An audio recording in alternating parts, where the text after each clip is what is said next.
मैं doctor L V राय सर्वप्रथम मैं सारे लोगों को नमस्कार कर रहा हूं।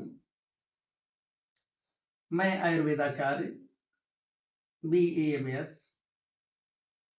भाइयों, आज मैं रीढ़ की हड्डी के बारे में कुछ अभूतपूर्व जानकारी दे रहा हूं, जिसकी जानकारी पाकर हमें पूर्ण आशा है कि आप एक जीवन जीने की सही राह पर लौट आएंगे। आपका दर्द दुख भरा जीवन अवश्य ही निवृत्त होगा। हमें पूरा भरोसा है, पूरा विश्वास है। मैं आज चर्चा करूंगा स्पाइनल कॉर्ड, रीढ़ की हड्डी के बारे में। वीडियो थोड़ा सा शॉर्ट कर रहा हूं, क्योंकि इस पर बोलूंगा तो बहुत बड़ी हो जाएगी। मेन तथ्यों को, लॉजिकल चीजों को मैं उजागर करके रख रहा हूं आप लोगों के सामने। मित्रों, रीढ़ की हड्डी के बारे में या रीढ़ की हड्डी की समस्या से संबंधित जितने भी रोग हैं, चाहे वर्टिबल स्टेनोसिस हो या बल्जिंग डिस्क हो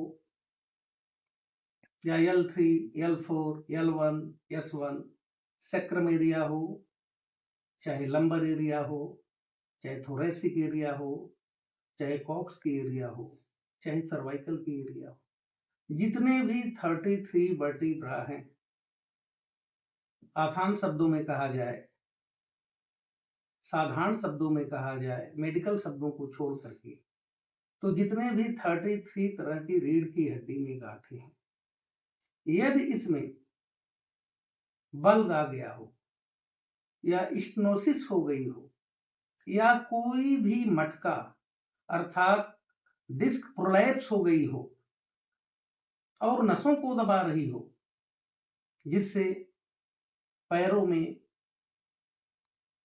तरह तरह की दिक्कतें, भयंकर दर्द होना, झुनझुनी आना, पैरों का लोड नहीं लेना, इत्यादि बीमारियां पैदा होती हैं। बड़ा हठीला रोग होता है और शॉर्ट में ही बता रहा हूं। मॉडर्न पैथी में, मतलब अंग्रेजी की दवाओं में, इसमें तमाम तरह के स्टेरॉइड खा खा करके, दर्द की दवा खा करके, कैल्शियम खा करके, विटामिन की दवा खा करके, तमाम तरह के माइक्रोन्यूट्रिएंट को खा करके इससे निजात नहीं मिलती। अंततः पेशेंट को सलाह दी जाती है लास्ट में कि फिजियोथेरेपी कराओ, यह करो, लास्ट में ऑपरेट कराओ। जीवन बद से बदतर हो जाता है। हमारे आयुर्वेद चिकित्सा विज्ञान में हमारे महर्षियों ने, हमारे ऋषि मुनियों ने सैकड़ों सैकड़ों साल, हजारों हजारों साल पहले इसका जबरदस्त ट्रीटमेंट इन शास्त्रों में और कारण बताया है। मुझे भरोसा है, मुझे विश्वास है कि चाहे जहां भी, जिस स्तर का हॉस्पिटल हो, डॉक्टर हो, दवाइयां हो, बेल्ट हो, सर्जरी हो,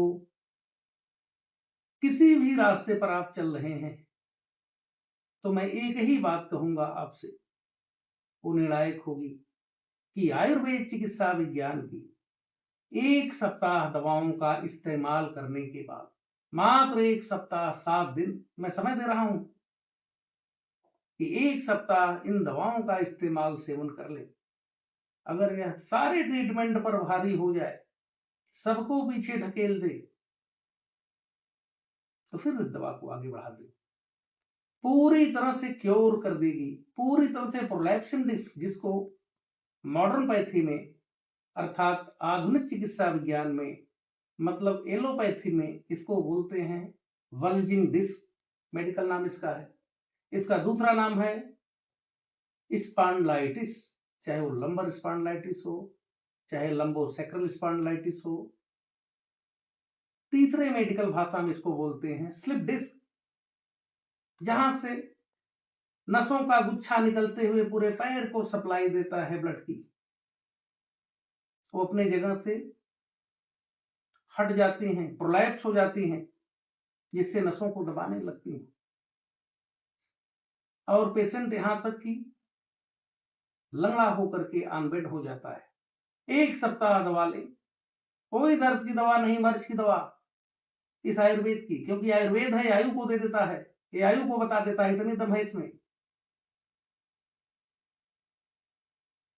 किसी प्रकांड आयुर्वेद को पकड़े, 1 सप्ताह के बाद जादुई असर मिलता है, पेशेंट मजबूर हो जाता है, बाध्य हो जाता है दिखाने के लिए, क्योंकि जितना भी अंग्रेजी में स्टेरॉइड, दर्द की दवा, विटामिन, कैल्शियम, सब यही चलती है। मर्ज की दवा इसकी नहीं है। सच तो ये भीड़ जानती नहीं, भीड़ परेशान रहती है हॉस्पिटलों का चक्कर काटते काटते, और परिणाम में आता है कि स्थिति बद से बदतर हो जाती है। ऑपरेट में जाकर के पेशेंट का जीवन तबाह हो जाता है, पेशेंट ऑन बेड हो जाता है, फिर कोई रास्ता, कोई चारा नहीं रह जाता। तो मित्रों, मैं एक ही बात कहूंगा कि मात्र 1 सप्ताह आयुर्वेद चिकित्सा विज्ञान क्यों, जो आयु को दे दे, जो आयु को बता दे, जिसमें आयु निहित हो, जिसमें आयु समाहित हो, 1 सप्ताह ले लें। हमें भरोसा है, हमें विश्वास है कि फिर मजबूर हो जाएंगे इसको आगे बढ़ाने के लिए। वो आपकी मजबूरी होगी इन दवाओं को आगे बढ़ाने के लिए। ये सामान्य वीडियो नहीं बनाई गई है, मैं पहली बार इस वीडियो पर आया, मैं पहली बार सही चीज आप लोगों को बता रहा हूं। बहुत बहुत धन्यवाद, नमस्कार।